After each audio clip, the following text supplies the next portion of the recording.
valorar el lenguaje y veamos lo que tenemos acá sobre el lenguaje.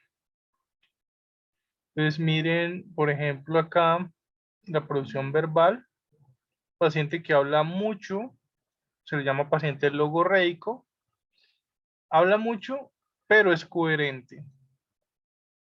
Verbigerante, paciente que habla mucho, pero es incoherente.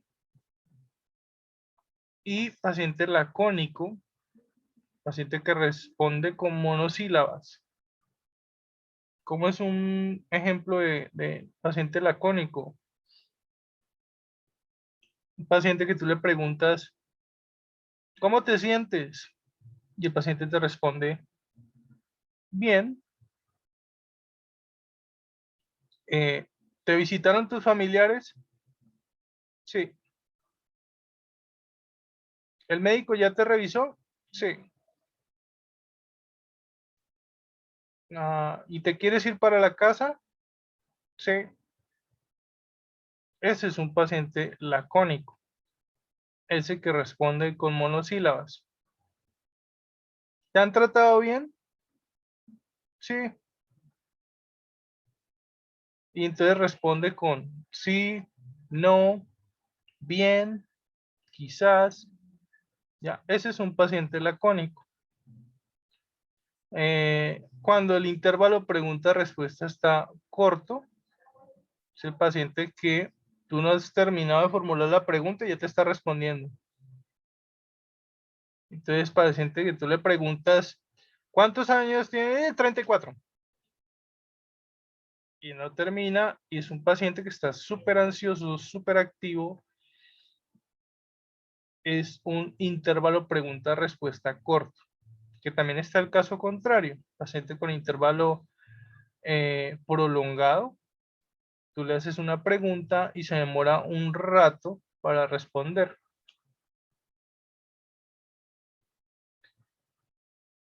Y acá lo de los nexos asociativos se refiere a qué tan coherente es un paciente o qué tan relevante es un paciente. Y creo que yo en algún momento les dije coherencia y relevancia no es lo mismo, ¿sí? Muchas veces uno confunde coherencia con relevancia porque pareciera que es lo mismo. Coherente es el paciente que lo que dice tiene relación con el tema que se está hablando. Eso es ser coherente. Y un paciente incoherente es el que tú le preguntas, por ejemplo, sobre su familia y te termina hablando sobre monstruos tractores, camiones grúa, ¿sí? Y entonces no es coherente, ¿ya? Porque terminas hablando un tema completamente diferente al que se estaba hablando. Entonces, eso es un incoherente. Por eso es que muchas veces uno escucha que dicen, los políticos en Colombia son incoherentes. Claro, porque es que les terminan preguntando uno sobre algún tema de importancia política y te terminan hablando sobre Dios, sobre la Virgen de Chiquinquirá, como hace el presidente Duque, ¿sí? Entonces, son completamente incoherentes. Ya, pero la diferencia es que ellos lo hacen a propósito, ¿no? Y el paciente irrelevante es la importancia que tiene ese tema que se está tomando. Entonces, un paciente irrelevante te termina hablando sobre temas que no tienen ninguna importancia ni están relacionados con lo que se está hablando. Entonces tú le estás preguntando sobre su familia y él está prestando más atención a lo que están haciendo unas hormigas debajo de la mesa. Eso es un paciente irrelevante.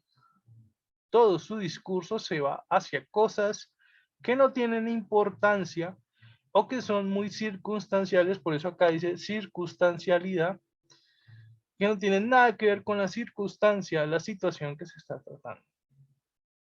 ¿Ya? Entonces, incoherente, el que te responde sobre temas que no tienen relación con el tema que se está tratando. Irrelevante, el paciente que trata temas que no son para nada importantes ni tienen importancia para el tema que se está tratando. ¿Ya? Bueno. A ver, yo muevo esto. El contenido, pues pacientes que pueden tener ideas delirantes, ideas de persecución, ideas de misticismo, y ellos generalmente lo verbalizan. Me están persiguiendo, me siento acosado, o me siento muy triste, ¿sí? Puede haber ideas suicidas, miren acá. Pues todo esto tiene que ver también con el contenido de lo que él expresa. Y las ilusiones y las alucinaciones, bueno, esto ya no tiene que ver tanto con el lenguaje, esto ya tiene que ver con la percepción. Pues por eso, por ahora no lo vamos a tocar. Si les gustaría una clase sobre esto, sobre valoración psiquiátrica desde el punto de vista del examen neurológico que hace enfermería, pues podríamos hacerlo otro día.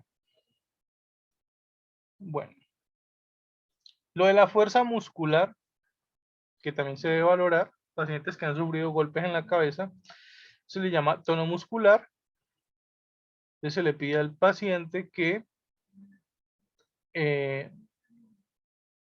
haga una marcha en línea recta y que lo que vamos a tratar de encontrar, si hay temblores, si hay movimientos coréicos que son irregulares y sin ningún propósito. También aquí entra en otra categoría lo que son los tics, ¿no? El famoso tics nerviosos, que son muecas y gestos en la cara principalmente, puede también haber otro en otra parte del cuerpo, y son movimientos repetitivos y que desaparecen distrayendo la atención del paciente. Movimientos distónicos son lentos como de torsión a lo largo del eje del miembro o del tronco. Y la valoración de la fuerza se hace de 0 a 5, donde 0 es no hay absolutamente ningún movimiento. 1 es un movimiento leve, contracción muscular, pero sin movimiento. No confundir contracción con movimiento. Contracción es que el músculo se contraiga, ¿ya? Pero no lo estás manipulando. 2, si hay un leve movimiento, pero no logra levantar el brazo, es decir, no logra vencer la gravedad. 3 sería que el paciente puede levantarlo y por lo tanto al levantarlo está venciendo la fuerza de gravedad, ¿ya? Pero no hay una resistencia. ¿Cómo así que no hay resistencia? Tú le pides que levante el brazo y tú le vas a poner la mano encima. Si el paciente al momento de ponerle la mano encima, la mano de él cae, entonces es un movimiento que vence gravedad, pero no hay resistencia. 4, si levanta, vence gravedad y hay leve resistencia. 5, si levanta, vence gravedad y hay resistencia. Es decir, el momento en que yo le haga fuerza con mi mano hacia abajo, él aún así va a lograr levantarla. Ya les voy a mostrar un video sobre eso. Voy a dar una pausa. Y busco el video y se los muestro.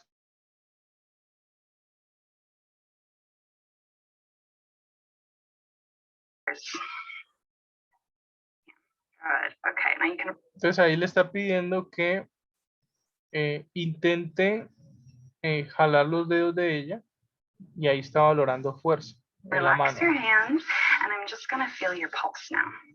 Ahí está valorando el pulso. Good, and they feel nice and strong and equal.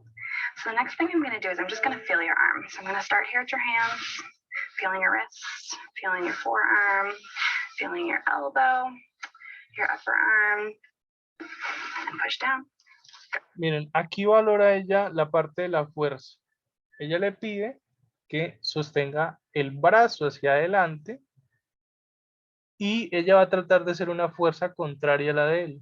Póngale atención a esta parte. Okay, good. And then I'm also going to check your strength. So I'm going to put my hand here and I want you to just push up against my hand right now. Good. And push down. Good. And we're going to do the same thing on this side. Y ahora lo va a hacer en el otro brazo, porque es que igual hay que valorar todas las extremidades. So first, I'm just going to feel, and so bring your hand up and all the way straight. Good. And turn your hand down and turn your hand up. Okay. And I'm going to check for strength again. So I want you to push up and then push down. Good. Okay. And now. ¿Sí vieron? Entonces ella le pide que levante el brazo y ella empuja el brazo hacia abajo y él tiene que vencer la fuerza leve que ella hace. Luego, al contrario, ella ya empuja hacia arriba y él tiene que bajar el brazo. Y eso fue lo que ella hizo ahí. And then push down. Good. Okay, and now ¿Sí? bring your hands to your side. And what I want you to do is push up against my hands here. Push up, push up. Good. Okay, great. And now we're. Entonces, en ese caso, como el paciente está venciendo no solo la fuerza de gravedad, sino también la fuerza que ella ejerce hacia abajo, entonces se dice que el paciente tiene movimiento, ¿ya? Contra gravedad y contra resistencia. Entonces, en ese caso, al paciente se le da un puntaje de 5. Vence gravedad y vence la resistencia. También se puede valorar la sensibilidad. Igual aquí en este video vamos a ver muchas cosas que ella valora. We're just going to do a few movements to test your shoulder.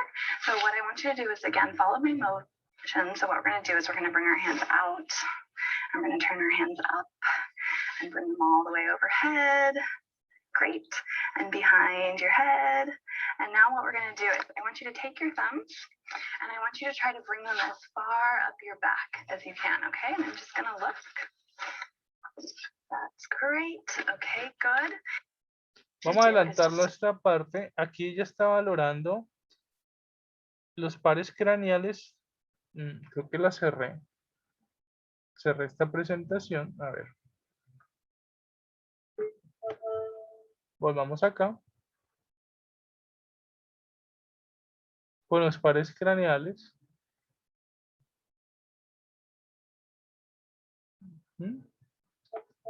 Entonces se valora el nervio óptico. Se le pide al paciente que se tape un ojo. Y con un dedo, con un lapicero o una linterna, se le pide que él detecte más o menos hasta dónde deja de ver el objeto. Y el motor ocular común con que se mueva el ojo hacia los lados, estaríamos valorando el nervio oculomotor. Y hay otro que es el nervio oculomotor externo. Y miren lo que nos dice. Generalmente, cuando hay una afectación, el ojo sale desviado hacia adentro. Puede haber también diplopía al hacer mirar al paciente hacia afuera. ¿Ya? Entonces, el nervio oculomotor externo se le pide al paciente que intente seguir con un lápiz un objeto que se esté acercando. ¿Ya? En este caso, el nervio debe permitir que los ojos se contraigan, ¿sí? Hagan este movimiento.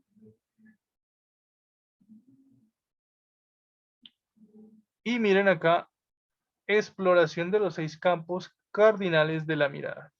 Entonces, con que los ojos logren hacer estos movimientos, estaríamos valorando estos nervios. Entonces, el nervio 3, ¿sí? Se valora hacia arriba, hacia abajo, y el nervio 4 hacia adentro, miren. Los nervios 4 hacia adentro y hacia abajo. Nervio 6, que es el recto lateral, hacia los lados.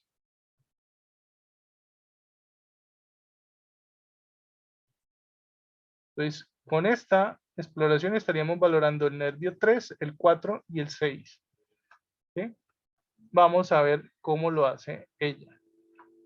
To follow this light and to look straight ahead and try to keep your head as still as possible. And what I'm doing here is I'm looking for any wiggling or sort of movements of your eye, especially out in these outer corners. Good. Okay. The last thing I'm going to do for your eyes is I'm actually going to look in your eyes. Okay. So I am going to place my hand here on your head, and I'm going to take my glasses off as well.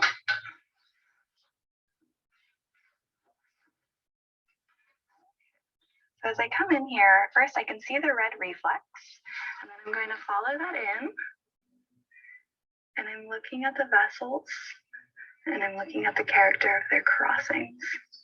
And then we're going to do the exact same thing on the other side. Okay. Place my hand here on your head. Again, I can see the red reflex, and I'm following that in to take a good look at the vessels at the back of your eye. Okay, good. Bueno, ahí estaba valorando las pupilas, la contracción pupilar, que eso se hace con una linterna. Las pupilas se tienen que contraer cuando entra una cantidad exagerada de luz. Si la pupila no se contrae, es decir, la pupila no se cierra cuando la alumbramos con una linterna, pues ahí me está manifestando que hay un problema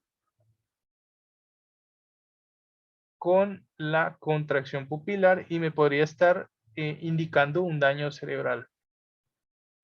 Un paciente inconsciente, generalmente las pupilas no se contraen si hay un daño a nivel cerebral. ¿Sí? I'm going to move on to your ears. Any change in hearing? Okay, so what I'm going to do is I'm going to ask you to plug one ear, and I'm going to say some numbers and letters, and I want you to just tell me what they are, okay? Entonces la prueba que ella va a hacer aquí es, va a susurrarle una palabra y él va a responder qué palabras dijo.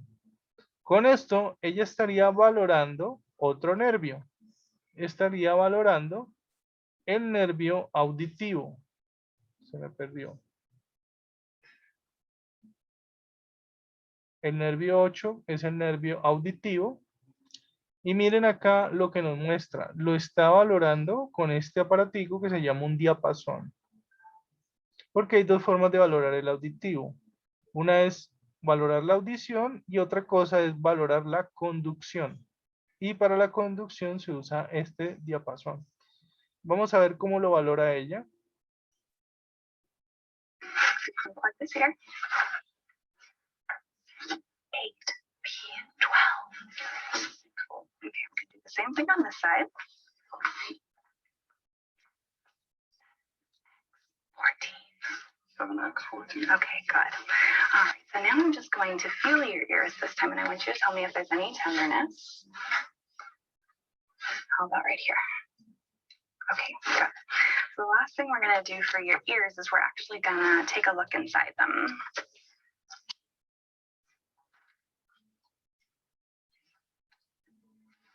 When we were checking your hearing, we were checking. Ese aparato con el que ella le va a alumbrar, pues eso se llama el otoscopio, ¿no? Tiene unas pequeñas pestañitas para introducirlas dentro de las fosas nasales o dentro del oído. Cabe decir que eso se debe limpiar con alcohol y algodón antes de ponerlo en un paciente, ¿sí? O esterilizarlas. También se puede esterilizar con glutaraldehído. Bueno, eso ya depende del protocolo, ¿no? Entonces, entre paciente y paciente, pues hay que, por decirlo así, hay que desinfectarlo. Checking cranial nerve number 2, which is the acoustic nerve. So I'm going to pull back on your ear, and I'm going to try to be as gentle as possible. Okay, so what I'm looking at the tympanic membrane, and I'm looking at the cone of light and the bony landmarks. And then as I was pulling back out of your ear, I was looking at the canal as well, looking for any redness or swelling. So I'm going to do the same thing on this side. I'm going to pull back. Good. So again, I can see the tympanic membrane very clearly, and cone of light and bony landmarks. No, everything looks very clear.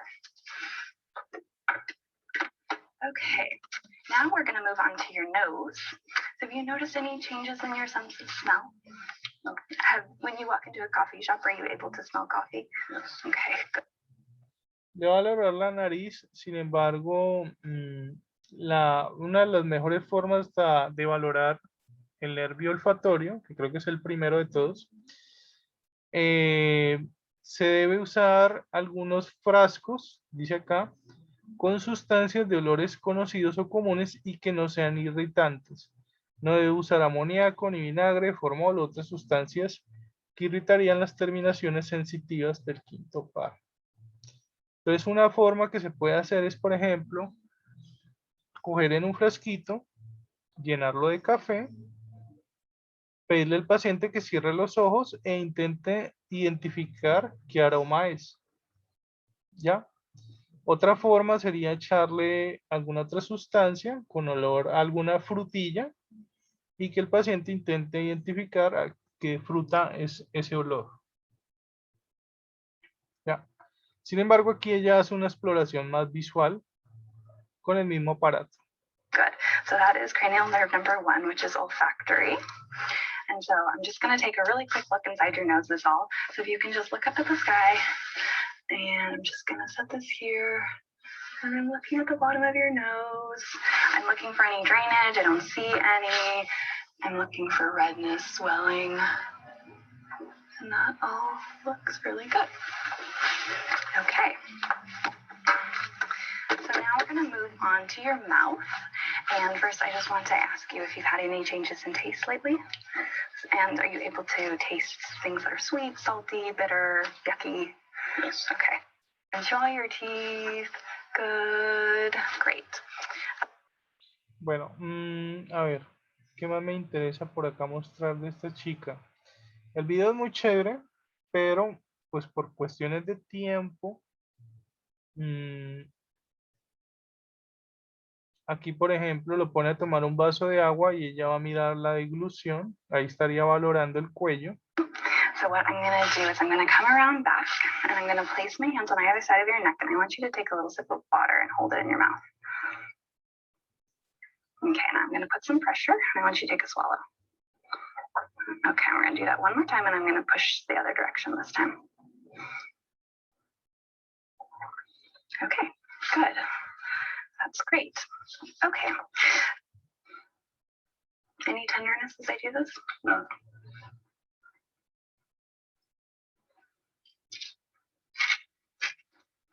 Okay. Bueno, aquí ella lo oculta el tórax.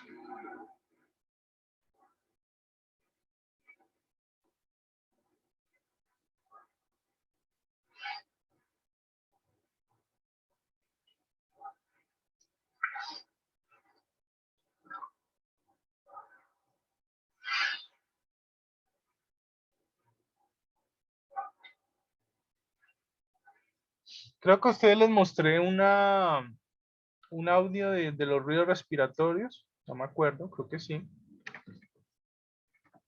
Sobre cuándo era, por ejemplo, un runcus, una sibilancia, un estertor. No me acuerdo en qué clase fue, pero sí recuerdo haberles mostrado los sonidos. Entonces, los campos pulmonares generalmente se auscultan desde atrás. Mire que ya no está auscultando al frente. La auscultación al frente es para escuchar los ruidos del corazón, ¿ya? Y se ausculta atrás es cuando yo necesito escuchar bien los ruidos respiratorios.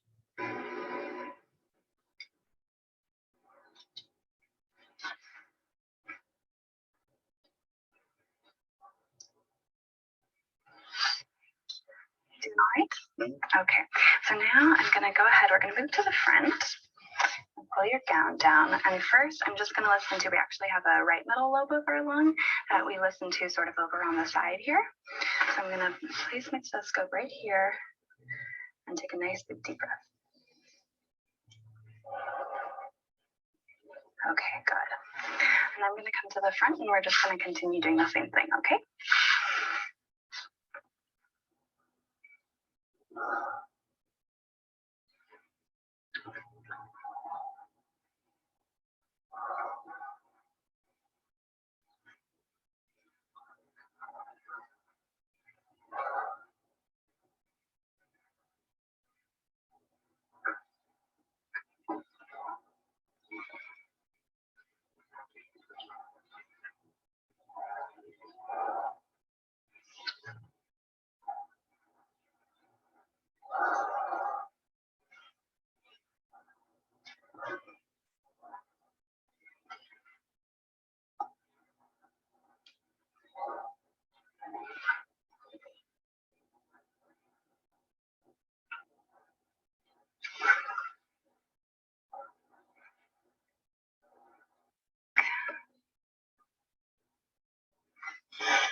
Miren, aquí ella ya empieza a valorar los focos cardíacos. ¿Por qué? Porque para valorar los focos cardíacos tengo que saber en qué lugar quedan los focos. Entonces, ella lo que hace con los dedos es contar el espacio que hay entre las costillas, porque así yo me ubico en qué lugar de las costillas estoy, ¿ya? Entonces, ella para auscultar los ruidos del corazón, empieza a contar los espacios intercostales, que son los espacios que hay entre las costillas.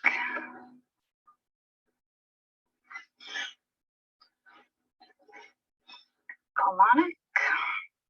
Foco pulmonar, por eso dice pulmonic.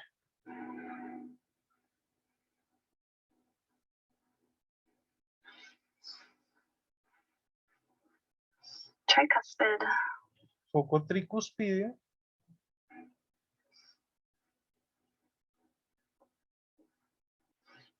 And mitral. Y el foco mitral. Pues los 4 focos son aórtico, pulmonar, tricuspidio y mitral. ¿Sí? El mitral es el último, está más abajo, está más o menos al nivel del 5.º espacio intercostal y está más hacia la izquierda del paciente. Entonces, foco pulmonar está más o menos al 2.º espacio intercostal con línea paraesternal.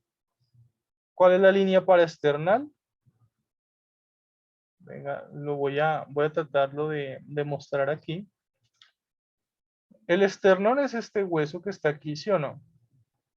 Entonces, esta línea que vendría siendo la línea media del cuerpo, o como si cortáramos a un humano por la mitad, esa es la línea esternal. Llamamos línea paraesternal a la línea que está inmediatamente 1 o 2 centímetros al lado de esa línea external, ¿sí? Entonces, el foco pulmonar está en el 2.º espacio intercostal. Entonces, cuento la primera costilla, primer espacio intercostal, segunda costilla, segundo espacio intercostal, y inmediatamente al lado de la línea external, ahí vamos a encontrar el foco pulmonar. El foco aórtico está en el mismo sitio, pero del lado contrario, es decir, del lado derecho. Es el único foco que está de este lado. Los otros 3 están del lado izquierdo. El foco aórtico está segundo espacio intercostal con línea paraesternal derecha. ¿Ya? Entonces, por eso el aórtico está al lado contrario del pulmonar. El foco tricuspidio está en el 4.º espacio intercostal, entonces tengo que encontrar el 4.º espacio entre las costillas con línea paraesternal izquierda. ¿Ya? Y el último foco, que es el mitral, está en el 5.º espacio intercostal, pero ya no con línea paraesternal, sino con otra línea imaginaria que nosotros tenemos, que se llama la línea medioclavicular. ¿Qué es la línea medioclavicular? es la línea que está en la mitad de las clavículas. ¿Cuál es la clavícula? Este hueso que sobresale acá. Entonces, hay una a cada lado. Entonces, hay clavícula izquierda, clavícula derecha. Como el foco mitral está del lado izquierdo, entonces me voy a la clavícula izquierda. En la mitad de la clavícula, ¿sí? La clavícula estaría de aquí a acá. Entonces, en la línea de la mitad de la clavícula sería la línea medio clavicular. Entonces, quinto espacio intercostal con línea medio clavicular. Entonces me vengo por toda la mitad de esta línea y ahí estaría el foco mitral. ¿Listo? Voy a ver si les muestro una presentación para que les quede más claro esto, pero creo que me di a entender, ¿no? Este es el esternón, por lo tanto aquí tenemos la línea external, 1 o 2 centímetros a cada lado del esternón, líneas paraesternales, y la otra línea imaginaria es de la mitad de la clavícula, entonces se llama línea medio clavicular.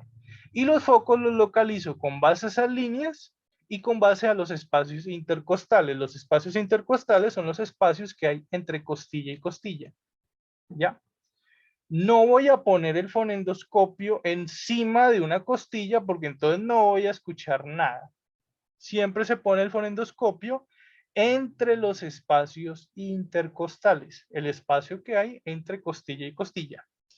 ¿Listo? Entonces, eso es lo que ella estuvo haciendo aquí. Simplemente lo hizo un poco más rápido y simplemente se limitó a decir el nombre del foco que estaba escuchando. Colonic.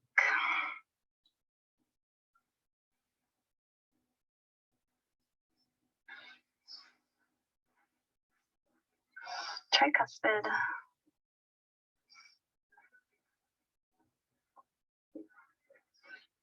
And mitral.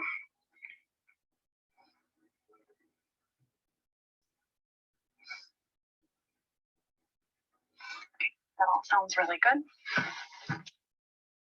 Ahora, ¿qué es lo que se debe o no se debe escuchar cuando se escucha el corazón? Los ruidos cardíacos deben escucharse normales, ¿sí? El típico sonido de pum, pum, pum, pum, ¿cierto? ¿Qué es lo que no es normal? No es normal que se oiga de fondo el sonido de un soplido, como si alguien estuviera soplando algo de fondo, ¿sí? Entonces, se escucharía detrás de ese pum, pum, pum, pum, se escucharía un... ¿Sí? Entonces, ese sonido, como si alguien estuviera soplando, y no es la respiración, es lo que se denomina un soplo, ¿sí? Los focos aórticos, perdón, los focos cardíacos, aórtico, pulmonar, tricuspidio y mitral, se escuchan precisamente para identificar si hay un soplo. Si hubiese un soplo, significaría que la sangre se está devolviendo. Y no es normal que la sangre se devuelva por la arteria. ¿Ya? Bueno, se nos va a cerrar la sesión. Queda menos de un minuto. Se nos va a cerrar, entonces hacemos esta pausa. Yo creo que la última pausa ya que hacemos, no sé cómo estamos de tiempo. El video no lo podemos ver completo porque el video dura media hora, dura 34 minutos, entonces toca verlo así salteado. Yo les voy a mandar el link del video para que ustedes lo miren en sus casas, lo miren. Si tienen algunas preguntas sobre la valoración que ya hacen,